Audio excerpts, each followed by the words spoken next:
This is the Kitchen Sink WP Podcast, episode 255. I program my own computer. We have a server crash, 404 error, page not found, links aren't working, system is crashing, system is crashing, system is crashing. Your old HTML website, barely alive. We have the technology. We have WordPress. A new website, better than it was before. Better, stronger, faster.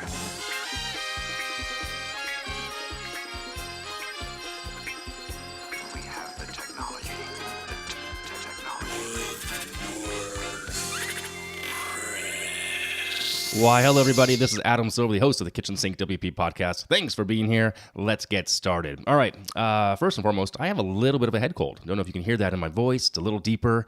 Wow, kind of crazy. But yet, still doing a show for you because nothing stops me. Won't stop, can't stop, won't. Anyway, okay, upcoming events. Once again, no WordCamps. Kind of a bummer. Like the first 3 weeks of the month of the new year, not one WordCamp on the calendar.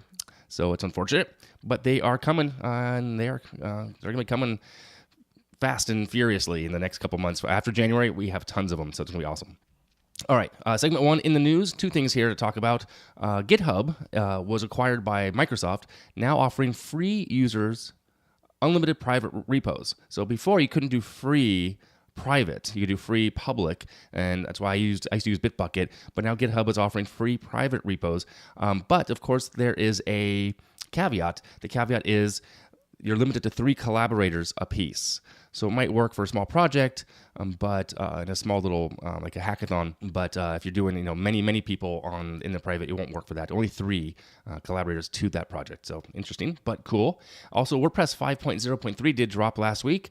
I believe it had I don't have the note here. 37, if I recall correctly, security fixes and patches. So I'll put a link to that in the show notes. Check that out.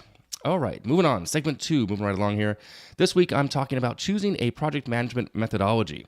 In past episodes, I have spoken about working with clients, red flags to look out for working with new clients, client communication tools and services. But today, I want to talk about project methodologies because you might need one. And I really wish I had one in place 5 months ago. And that said, I'm putting one in place. We'll get to that and what I'm going to pick. And in doing research for this topic, I found there are quite a lot of different methodologies out there, way more than I expected. I've heard of a whole bunch of these. You probably have as well, a lot of acronyms in here. But I picked 4 I want to talk about, as I found they were most consistently mentioned. There's Agile, Scrum, Kanban, I think it's Kanban, and Waterfall. Okay, so going through these real quick. So Agile project management stems from a value of principles called from the Agile Manifesto. It was a declaration cemented back in 2001 by I think it was 13 people to better uncover the ways of software development, for software development specifically. It was originally created for software development, and it was an established response to the inadequacies of what's known as the waterfall. Did I mention? Yeah, I mentioned waterfall. And we'll talk about that in a minute, okay? So I want to define these and kind of tell you how I used a couple of them here. Number 2 was Scrum. So Scrum is comprised of 5 values: commitment, courage, focus, openness, and respect. Okay, and they also have team roles: owner, develop, team, and a master, like a Scrum master. And it has a set of events: sprint planning, daily Scrum, a sprint review, and a retrospective.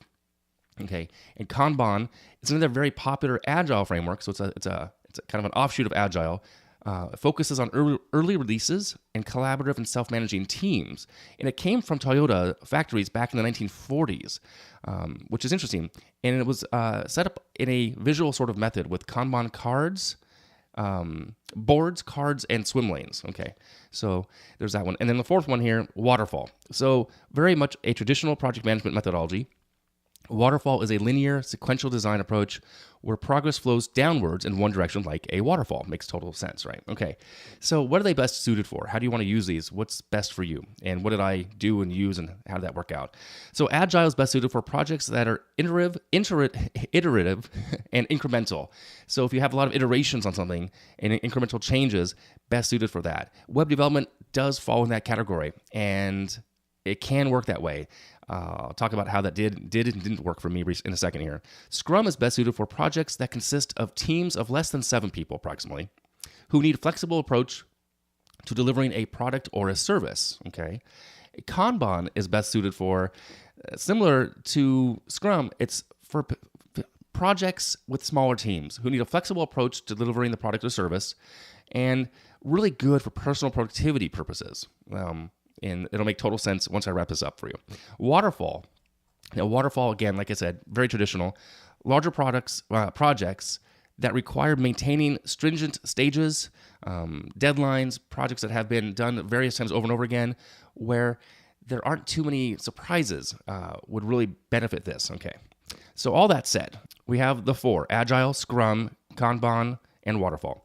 So which am I going to go with, you ask? So I like the idea of Agile, and I was kind of doing that without realizing it for a recent project. I'm still in this project.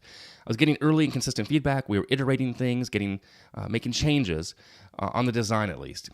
The issue becomes working with the milestones and timelines, because I'm pretty sure that failed me or I failed it. I'm not sure exactly how that worked out, but it wasn't like I did this officially, like I'm using Agile and this is how I do it, because I didn't know much about this. I needed to have a much better process in place. And I've talked about processes on past episodes, and someone reached out recently, and I'm going to reach out to that person again to get better processes in, but I need to have a methodology then to follow the onboarding, etc. So I haven't done much with Kanban, though I love the visual aspect of it. And in my opinion, I believe it's much like a Trello board.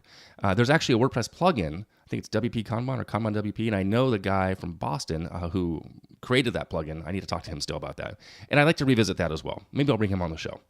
And finally, I didn't really do Kanban. I have never done Scrum. I don't think it's going to work for what I need it to be for a project management methodology for a web development tool. So I didn't do that one at all.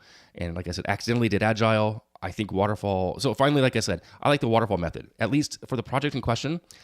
Even though it seems like an old school approach, I've been working with this client for a few months and bouncing back and forth with interactions and ongoing development. It seems Agile-esque, but it's coming to a hilt. We're at a point where we keep making iterations, we can't move forward, but they want things to move forward. And I don't think they get that, nor did I at the time of scoping this project out, going back and forth just on the design alone. So maybe it's just a design element aspect that I need Waterfall. I need everything in order before we can go on to build the back end, if you will, and the functionality and the structure.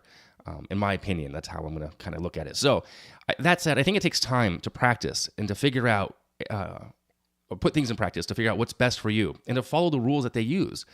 Pick the tool, pick the service, pick the methodology, and then give it an entire project to see if it's working for you.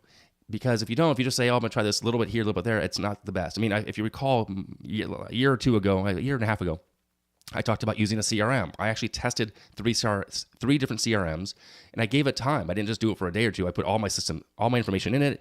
I really used it, and I use it to this day, every day. So you have to pick what's best for you. For me, I'm pretty sure I'm going to go with Waterfall. It's classic. It seems to work for what I want. I think I can help guide clients down that path, if you will, down that waterfall, down that river of I need these things on these timelines, and these milestones will be delivered, etc. So that said, give it a shot. If you have any other thoughts on this, let me know. I'd love to hear about it. And moving on to segment 3, the tip and tool of the week this week. This is a website called FontJoy. It's a simple site that helps you pair fonts. Really cool. Thanks to Elisa for that tip. It's really neat. And I'm just going over to it real quick. You pick, you get to generate it. It's a little slider. You want balance, contrast, more contrast. I want more similarity, very similar. Click on generate, and it just gives you a couple fonts. It gives you 3 fonts, I guess. That worked well together for like a header, an H1, an H3, and looks like paragraph text. So pretty cool, totally free. I have no connection to them whatsoever. It's over at fontjoy.com. So check that out if you're looking to do some work with fonts. Okay, let me wrap it up here. If you have any questions, go ahead, send it in via email, adam@kitchensinkwp.com, or the SpeakPipe functionality of the website. If you want to support the show, you can become a Patreon, kitchensinkwp.com/Patreon, Patreon. If you want to sponsor the show, you can do that too. There's a form on the website. Love to have you as a sponsor. Thanks for listening. Go out and do some awesome things with WordPress. See you next week. Bye-bye.